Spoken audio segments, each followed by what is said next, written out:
There's a secret reason why 11 Arsenal players have withdrawn from international duty, and I'm going to tell you and you why. You don't think they're actually injured?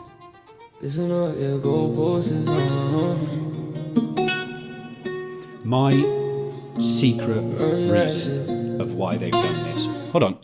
You do think that they're injured? I was at the game, unfortunately, the other night at Wembley and saw Madueke come off. That's a genuine injury.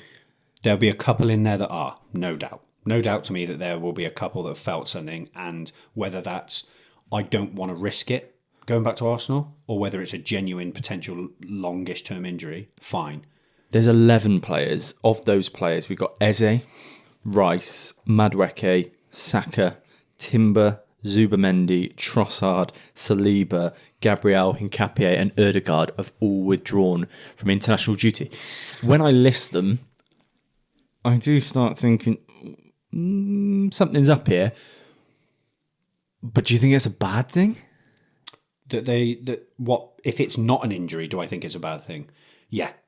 Me personally, I think it's a disgrace. I think it's horrendous. And on any other given year, I can accept it slightly. This is their last window of opportunity to cement themselves in these respective internationals' starting 11s for the World Cup. The arrogance. Madueke, fine. No problem with Madueke's one.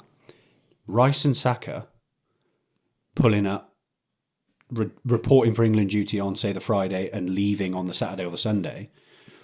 The arrogance. The managers can't directly or won't directly contact the international managers requesting that they withdraw. They won't need to. It's premeditated. And to caveat that as well, when the player withdraws with injury, they do have to go through tests with the England medical team to make sure that the injury is legitimate and they'll be assessed. Yeah. So it's not as easy as a manager says, get out, and they come out. It may not be, but I can, without any real evidence of this, I can almost guarantee that there is not one England physio or member of the staff that look after these sorts of things that will over the top question whether Declan Rice or Bukayo Saka have got genuine injuries. Probably because not. They will not upset them, because they will feel that they are integral to the World Cup run or whatever.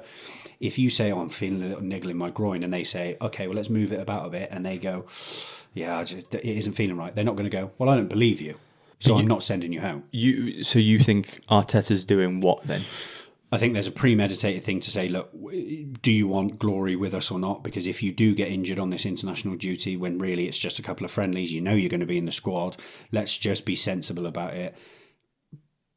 Assess yourself as you get there. See what the vibe is. If you're not in the lineup, if you are in the lineup, let's just maybe manipulate it a little bit. Maybe not in those exact words, but they'll all know, mate. It's professional football. Yeah, but as a player, right? As I'm looking at this list, I think Calafiori's still in the Italy squad. Okay. I think even if he did feel a slight niggle, he would not be withdrawing from that squad because it's such an important game. The rest of the players, a lot of them have got friendlies. Correct. Haaland's withdrawn from the Norway squad, I believe, or he's not played and he's been rested. You look at the players around there, then, I mean, Saliba, I think he's got a history of that. I think it's an ankle knock that he was feeling. So there might be some legitimacy there. For Saka and Rice to withdraw, now this is something that I do get frustrated about because I'm an England fan and I'm a big England fan. I'm obsessed with England doing well. Rice and Saka withdrawing, I think from Saka's point of view, I think that's a big no-no because his spot is absolutely not cemented. No. And whilst I'll be a big proponent of Saka playing and I absolutely love the guy and I want him to play, I think he should start for England in the World Cup. His place in that starting 11 is well under threat with his form currently. Bowen came on and made a decent impact in the game the other night. I think Madueke would have had a shout if he hadn't got injured. And actually, if he hadn't got injured, do you think he would have withdrawn? Maybe not. I don't know. But Cole Palmer can make an impact off that right-hand side. Phil Phil Foden, although he doesn't do much for himself, any favours for himself when he does play for England. But then you've also got players like Morgan Rogers. You've also got Rashford who can play right or left. You've got players in that squad, Gordon, who could do a job out there that maybe the manager will start considering. I don't think it was a wise decision for particularly Bukayo Saka to withdraw. So I'm gonna put a couple of things to you. It's really interesting that you brought up Haaland, because that is part of my secret reason. Okay, so that links in. What is your secret reason? Stay tuned. Just wait, because we'll get there. And I will reveal it soon. All right? Arsenal, a couple of points. Arsenal this season have been the absolute masters of the dark arts. All the going down, being a little touch in the back, they're going down. This is why I will not have it that they're too... they've got too much pride to do it and all that sort of stuff. They want this league, and they are very clearly happy to do anything they possibly can to win that league. Pulling out of an international friendly is probably the lowest of the dark arts that they would have done this season. So for me, I don't put it past them whatsoever. The way that they do it is irrelevant. I can absolutely guarantee that Arsenal's next fixture, they will all be playing. And come back to that, because the proof will be in the pudding that it is all a load of bull and it's a complete hoax and it's just a farce, and that they've come out of it just to make sure that they are fit and ready with Arsenal, because they will all be playing. Madueke, I agree, but your Timbers, your Sakas, your Rices, Trossard will be available. Odegaard and Gabriel. They'll all be available. Gabriel and Saliba. There's not a chance, Gabriel. But however, Arsenal's next fixture is Southampton in the FA Cup, a game that you'd think that they could play a second string 11 and still win comfortably. And if that is the case, I'm talking about Premier League, if that is the case that some of them don't feature against Southampton, how perfectly convenient is that? That they can give themselves the extra week to say we're still assessing and we're not sure, knowing full well that they're probably going to get through anyway. And so there's no comeback for it. If their next game was City away, you'd know. Let me spin this on its head. If this was Liverpool players doing this, and Liverpool were at the stage where they hadn't won the title in 30 years, which you did have, would you be supporting that? Yeah. Get them out. So can you say anything about these Arsenal players? I'm saying it as a point of view that it's wrong in its entirety. In its entirety, it is wrong. Would I blame Arsenal fans for being over the moon about it? Absolutely not. See, I would. This is all the play. It comes down to then it comes down, which is a very separate issue, and we will not get onto this now. We may do it in a future video. Is club over country or country over club? That's where your opinion on that will be your mindset of club. As a country. footballer, it is an honour and a privilege to play for your country. If you get that opportunity, which will happen very few times in your career as a footballer because it moves so quickly, withdrawing falsely should see you never enter that England setup ever again. And I'll go to the Ben White situation, which I was happy to boo him when he came on at Wembley the other night, and I was happier to boo him when he scored as well. Because what Ben White did was refuse point blank to play for that England side. At that moment, when you've got to take into context the fans that are paying the money to follow England, the fans that are watching England would give everything to play for their country. Mm-hmm. You have that opportunity and you turn it down. You don't explain to the fans why. You just point blank say you're not going to. That, with the history of Ben White saying that he doesn't even like football, that disconnects him from football fans in general, let alone England fans when you refuse to play. Harry Kane came out, and it was about a year ago, I think, and he had some really strong words about England players withdrawing from international duty when there was friendlies, and he was bang on, and that is what I want my captain to say. Mm-hmm. He called him out. He said it's not good enough. Players aren't here that should be here. That is the captain that I expect England to have. I would be shocked if he's not had a massive issue with these withdrawals. But this is why I'm saying that it's intentional. This is why I know that all of this is premeditated and intentional. Because if they were genuine injuries and it wasn't happening every single England camp or every single international camp, he wouldn't need to come out and say that. He wouldn't need to rally the troops to say this is a disgrace, because it would be genuine, and you'd be able to see that it's genuine because they've been in and around the football sphere for so long that you can tell. So there's no way that it's not. My secret reason of why they've done this, or in this particular case, why these Arsenal players have done it, is because Arteta is a blueprint merchant of copying Pep Guardiola. And Pep Guardiola has done this time and time again in Manchester City's league winning, Champions League winning seasons. Those players come off with ghostly injuries all the time, and then they are banging that lineup again.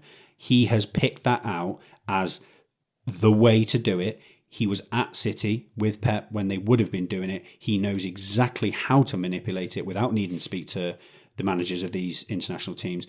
It is completely all premeditated. I'd even say that they'd have meetings about it, individual meetings, and say, look, it's Japan and Uruguay. Do you need to play those? Do you want to play those? If you get an injury with that, we're going to miss you for the rest of the season. Even if it's not directly telling them, there's no way that he has not taken that from Pep, because Pep was the master of it, and he's the only manager that I can think of that did it so successfully without any repercussions. Well, Ferguson famously did it, and Ferguson famously was not shy about speaking to the managers. I mean, there's history of England managers saying that Ferguson would ring them and tell them to not play his players. Right. I massively disagree with that. I hate it. But Ferguson is a hero. He is Manchester United's absolute golden icon. Can I say that he was wrong to do that? From a purely winning perspective, no. From an ethics, I think it's a disgrace. I just want to reiterate. I give Arsenal fans and the club itself. You're a hater. I've given them a lot of stick. I am in no way blaming any of you if you are completely on board with this, because I would be as well. However, you can be right about two things and have two different stances on the same thing and still be right. It isn't okay. It's not okay. The one thing that I will say that relieves all of these is, in the general sense, if this was a normal international break in March and you've got a couple of friendlies, there's no Euros, there's no World Cup, they should be scrapped. These international breaks at this stage of the season are an absolute disgrace. I understand it for major tournaments. It's your last chance, really, to get some different ideas or new players in, and players come into form later in the season, so you need to bring them in to assess those. No problem with that. The actual international break itself shouldn't even be here. We shouldn't even be having this conversation about why players are having to withdraw, because they should never be there in the first place. I do wonder if it was universal that there was no international break at this point, it wouldn't benefit or hinder any team, because everyone would be in the same boat. Right. So you get to the end of the season, you have about 3 weeks off maybe before you join up with your international teammates, and there's your chance, and everyone's from the same start point.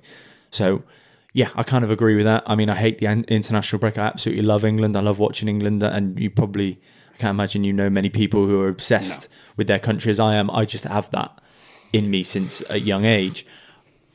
I can see why you don't like it if you aren't one of those people. However, I was watching some creators the other week saying that they didn't, being the guys that were like, I don't give a shit. And they were United fans as well, and saying I don't give a shit about international. If England were playing, I didn't even know England were playing. Honestly, how can you look at yourself in the mirror? I love the phrase, I'd rather I see it, so forgive me for using my own team, I would rather see Liverpool win a throw-in than England win the World Cup. I just think that's so... because I know how much that would wind you up, and I find it so funny that they're that passionate about it. Look, preface this, I historically have been an England fan, nowhere near as passionate as you at any point in my life.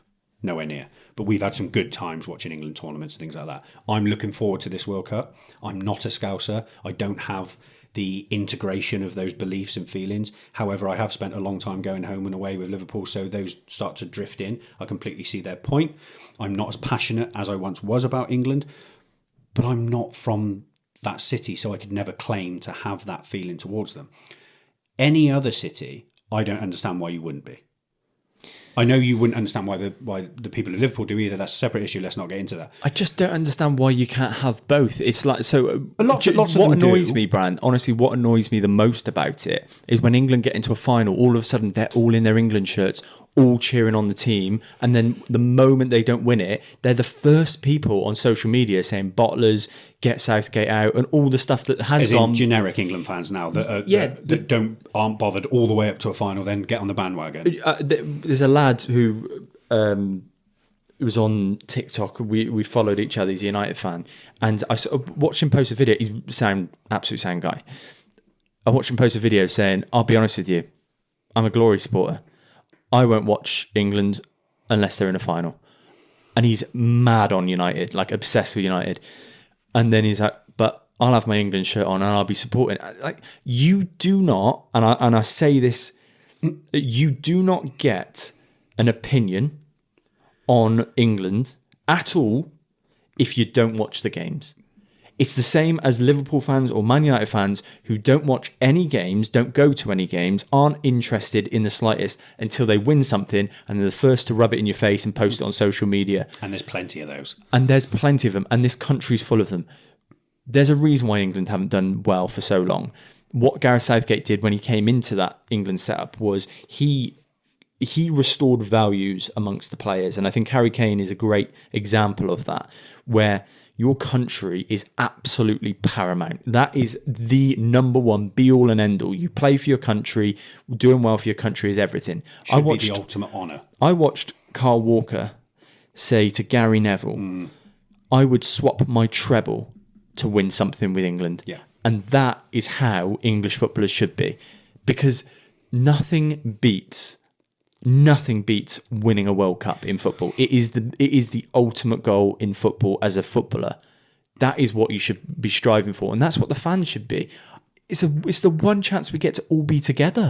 Yeah, and that's kind of what my brain was doing then, was forget that if you're a Liverpool fan or not. I've got both sides of it, and I would preach that to the heavens and fight my case for why I should be allowed to have be a bit of both or whatever. The fact of the matter is, everyone should be on the same page. You know, that's how it should be. And the reason, exactly as you were just saying, if England do win this World Cup, yeah, for the people that are diehard and follow that, or regardless of whether it's a 0-0 against Azerbaijan or the World Cup final, that are still as interested, you are allowed to celebrate it, right? The difference with England compared to an Argentina, a France, a Uruguay, a Brazil, is that entire nation will be together. Brazil, when the national team plays, shuts down. Right.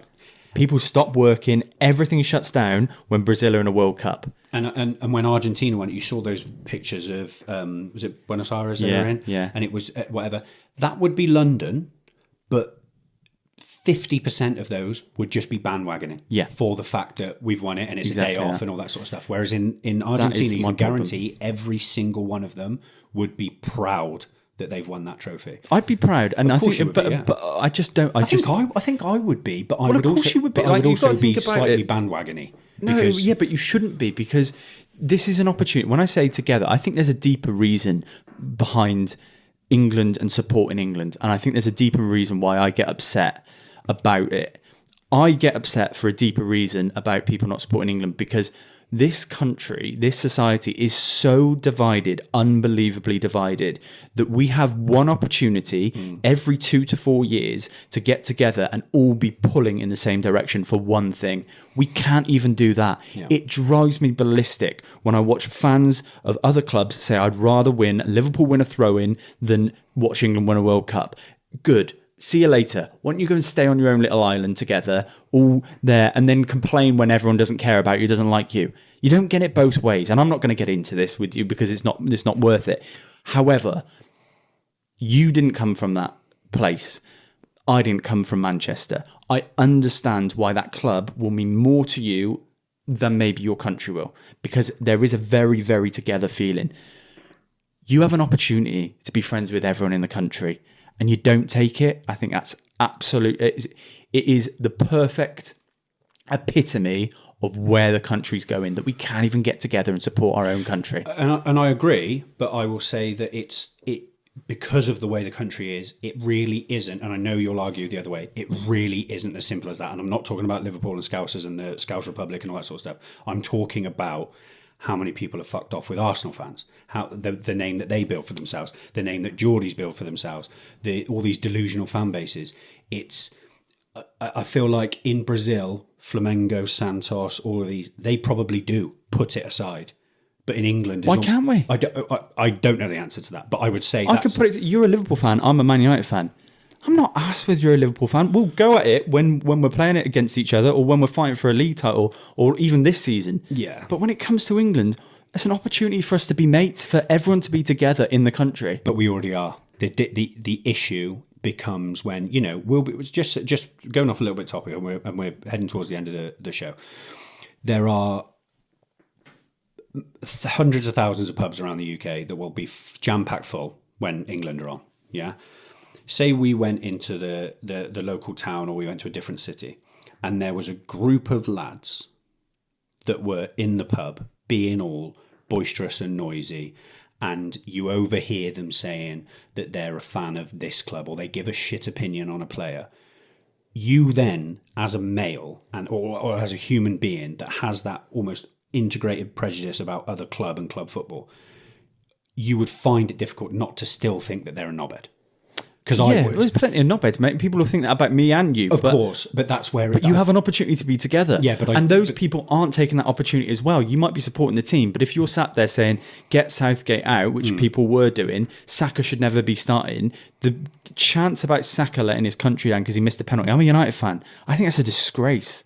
I think it's a joke, mate. But that, yeah, I would agree, but that's where this sort of like tribal... Because the Premier League is the most intense and the most supported, and we pride ourselves it's the best league in the world. The Premier League matters more to so many people, which is exactly what you're saying. But it matters so much to people in their respective clubs that it's 38 games a season every season rather than 2 or 4 years. That as soon as England finish, that's it. That's they're done with. That's compartmentalised to an England thing, and then it's fair game again. And I understand what you're saying. It shouldn't be, because it's that's that opportunity to not shit on a player that you were all supporting 3 months ago to try and win you that. I'm screaming because Gerrard scored a goal. Yeah. So think about that as a United fan. It's deep. I'm not rooted. asked if he plays for Liverpool. This is what I mean. The thing that annoys me about the Liverpool England debate is that it always seems to be Liverpool, which I completely understand, but actually, you take that out completely, and there is still so much divide. 100%, and that's my mental. issue. Like, I don't have a problem just with Scousers. I have a problem with everyone in the country who decides that they can pick and choose and pick that England team up and shit on it the next breath whenever they want to. The other thing is because it's a piss up. This country's rife for it. It's rife for going on a bender and whatever, and that gives them an excuse, a reason. England play on a Wednesday night. How many other times do these people... and we'd be one of them, you go out to the pub and get absolutely battered on a Wednesday night. You've got the excuse of saying it's England. They don't care about the team. No. This is why you see, and the women's game this is nothing on that. I'll give the example of my wife doesn't watch football with me. When England are on, and if we go to a pub, she would be infinitely more likely to come to the pub and enjoy it or watch it on TV than she would if it was an England friendly. I'm fine with that. I've got no problem with that. It's the people that will be on social media criticising every single little tiny aspect of an England team when they don't support them. You don't get to do just one. You support them no matter what. You can criticise. You can be constructive criticism. You can say your thoughts, and I've got no problem with that. You know what? I've had criticisms of England appointing Thomas Tuchel. I don't think a German manager should be the manager of the England national team. Does that mean I'm not going to support him when it comes to World Cup? Absolutely not. We've got our opinions, but when it comes to it, for 2 months, every 2 years, everyone get together and support the England national team. It's not difficult. To circle back on our initial point on why these England players have withdrawn, and obviously a lot of other players all coming from Arsenal, there is a sense that I think has crept in since Southgate has left that this England team doesn't mean as much as their club team. And that is what I was worried about when Southgate left. Everyone wanted him out, but what he did was brought everyone together, reminding them how important it is to play for your country. I feel that's creeping back in. That was happening before with Capello. There is no coincidence that you have an English manager in, and an English manager understands and gets why it's important to play for your country and can then instill that in the players. When he's left and you've got a German manager in, he's not going to have that same vitriol. He's not going to talk with the same passion. Unfortunately, he hasn't got the experiences. Southgate, for all of his flaws and pluses, he was an England player. And even though he had a moment in an England shirt which is largely recognised for being negative, he's been and done it. So he can tell you what it's like to be as a team. He can tell you what the experiences were like, how we got the best out of these teams and how we nearly got there or whatever, and take it one step further. You know, Thomas Tuchel, did he ever have a Germany cap? A German cap? Oh, I don't know. Surely not. No, I don't know. And even if he did, you don't recognise him as a talismanic German player, no, or someone that was always in and around the team. So you're never going to be able to give that insight. So you're absolutely right. And I personally think, even under Southgate, the pride of representing your country as an England player has been on a decline for 20 years. Overall, the international scene is becoming more of a joke year on year, with players deciding to all of a sudden change their nationalities. She's absolutely outrageous. You know, Harvey Barnes, they made a big thing about it. You were obviously at the game. They made a big thing about it that he'd chosen to play for England. You know, whilst basically pawning off two different countries together to see what your best opportunity is going to be. You know, you have Jamaica and England. You have all these different nations. That it's like, I'm just going to pick whatever's best for me, and not I want to strive to make sure I represent that country. I have a very simple theory on how you choose your national team. You are expected to choose make a massive decision when you're 18 if you're in any other profession. If you leave college and you go to university, you are making a decision for your life, even because 16, that's your career. Even 16, you're being asked to make choices. Yeah. Why do we not expect that of footballers? At 16, at 18, you make your decision, you stick to it. You don't get to choose. If you then choose Scotland, but you want to play for England, it doesn't matter whether you never play. You never play. Mm-hmm. And I don't care. People will say, oh, yeah, but why would you cost him? He's cost himself because he's chosen the wrong nation. That's his fault. Just like I'll never get an England cap, he'll now never get an England cap. Yeah. I'm not asked about a footballer, whether he is crying at home because he's not going to play international football. 99% of the country will never play for their national team. So I'm not bothered what a footballer on 300 grand a week thinks. That should be so basic, and that might instill a bit of pride back into the national team. It's also motivation. It's also drive. It's backing yourself. We had a conversation about Rio Gamoa and the Ballon d'Or and why he should be playing, because he believes he can win the Ballon d'Or, and so he's good enough to play at 17. If you're good enough and you believe that and you want to play for England, that's your dream, which every little boy dreams of, playing for their favourite club and their nation. Is when we were growing up, that's what it was. If you think you're good enough to do that, you just pick England. And if you don't make it, then you haven't realised your dream, but you shot for the stars. And you don't change your nationality. It's like if you grew up all your life supporting England at World Cups, and then when it comes to you picking your national team, you think, oh, I haven't got really a chance there. I'll go play for Wales, which a lot of them did. And then all of a sudden you're patriotic about Wales. I'm not having that. I think that's a joke. Yeah. Talking of England, England play tonight when you're probably watching it. You may have already seen the result of the England game. We're on the World Cup dream. We're taking £10 to a World Cup. Our next selection is England versus Japan over 1.5 goals. So wish us luck for that. Get in these comments about this Arsenal debacle. Yeah, and also, are you club or country? Yeah, let us know. That's a big thing. I think we need to probably do an entire focused video on club or country, because we have different opinions, and I think it would be a good debate, because there'll be a lot of people on my side and a hell of a lot of people on your side. Not many. You don't think? Not many on my side at all, mate. I know when I speak to people about this, almost nobody agrees with me. Really? Yeah, but it'd be good to get the reasons why, because nobody's got a reason, mate. I've got a reason. I've never heard a coherent argument for it, but if you think you have, then obviously let us know in the comments. Get in the comments, subscribe, let us know what you like. If you want to go and listen to us on the go, you can get on Spotify and Apple Podcasts, and you can find us Goalposts. Goalposts. If you want to follow Brandon, he is at @wasgoalposts on Instagram and TikTok. If you want to follow me, Goalposts. I am at Alex Goalposts on both of those as well. You'll find all of the short form content, all of the best bits. We are going to be back next week, next Monday, and next Wednesday, and every Monday and Wednesday for the rest of the season. You might have noticed that this was not a Monday release. It's because how can we do a Never United episode when United and Liverpool haven't played? So it's a little bit later. We nearly did.